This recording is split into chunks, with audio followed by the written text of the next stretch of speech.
prerogative to wait a week for an answer, but it's still going to be probably somewhat as good as the other one. So it's been it's been okay. I reinstantiated the same sessions, and so I have them mirrored, and now not only can I get opinions on the judge, the defendants, and myself, and strategies, I can have the same questions from two different LLMs simultaneously. The two what do you call them? Titans in the industry, and compare and contrast. That's sick, dude. That's sick. So, what model were you using? Did you switch over to? You said Claude or Opus 5. Opus 5? Okay, that's cool, dude. Opus 5. Let's see.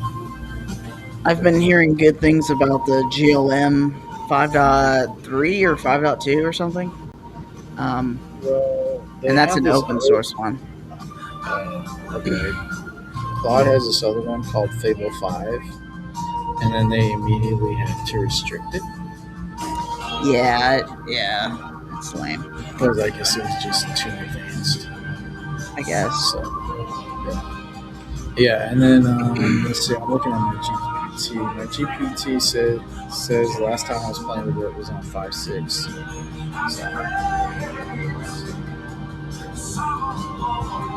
So yeah. I know I'm not talking stuff. Telling you, I don't care. Hell yeah, dude. So with your law agent, you're able to accurately predict your opponent's positions or their arguments, and you can sort of just switch out any model or any advanced model, I guess, and it just works completely fine. So it's a little bit different than I don't know what I created, because there's four agents that get spawned in a session or in a project. So ideally, in a project, you spawn four. You spawn a case administrator, your side, whichever that is, the other side, whichever that is, defendant or opponent or defense or plaintiff, and the judge, and the whole judge's team, including the secretary and whoever else you're communicating with, the clerk or the reporter or whoever, they're all in there. So those all four act like an agent. The case admin knows about all of them, but they don't know about each other. Can you do them in parallel, or do they already run in parallel? Yeah. They do run in parallel. Oh, wow. Nice, dude. Sick. So they all have access to the same files, and these same files and different agents are sort of tracked by, like, yeah, I think it's kind of a mystery to me how it's sort of able to work like this, because when you bring up agent, like, I'm like, no, it's different. I think no, there's four separate agents, and then a litigation knowledge database, and then on top of it, a case management database.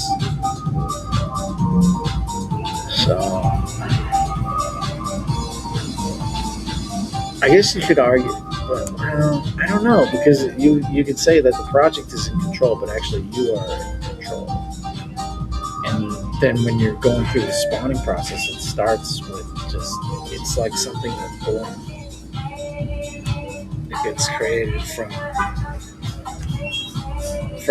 the case that you give it, which doesn't have to have a lot of information, and then it spawns the linkage to your system's files, and then it creates the giant corpus. It's called corpus, a litigation database, and it just builds it, and then compiles it and computes it. Computing and meaning like ripping out. So, and that whole part, It's not really an agent. It's just a Because corpus. it's not autonomous, or No, it's stale data. It's stale. Yeah, it's stale data. I don't know if stale is the right word. It's important data it's static. that drive. It's static Static. information, or like, Yeah, okay, that's cool, dude. it drives the decision making because the agents know I need to check with. I'm about to make a decision on what I think this piece says, so I'm going to check with the corpus real quick. And the corpus is derived of 1,000 cases made by humans, lawyers, Damn. judges, and then it drives. So it's going this direction. I think you've created a monster, dude. It sounds like I a think you've monster, created a honestly. monster. Yeah, it does. You gotta release this thing, dude. In some way, some fashion, some way, somehow. You gotta make it into something that you can share with other people that might be having, same problems. You know? I'm really close to version one because I keep going back and forth between all my cases as they're going on. So I want it to be alive a little bit longer so that when I actually do release it to the public, it will just fucking kill. It will just slice and dice whatever. You know what? It sounds like the tool is like really, really powerful. What you've made, and it seems like it would be really, really useful to not only people that aren't lawyers, but really, especially for people that are. You Yeah, know? I kind of don't want lawyers to have it because then they could really Yeah, yeah. Then you're screwed. But like, I don't know. I don't know what the adoption rate, what we are doing right now with these web applications. Can you hear me? Yes. Okay, and yeah. that's sort of what we're doing with these web applications and browser extensions, and it's actually pretty profitable.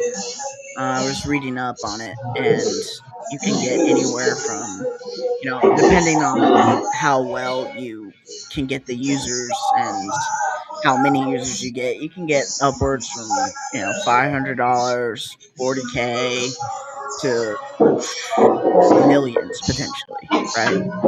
Um, and the best example would be Grammarly, who was bought by whomever. I can't remember now, but it was bought for $4 billion, right? And who knows if AI has really fully disrupted that, but I I think it's still a thing. I think it's still a really great opportunity for us to pursue. And plus, the apps aren't that large, right? They're not that complex.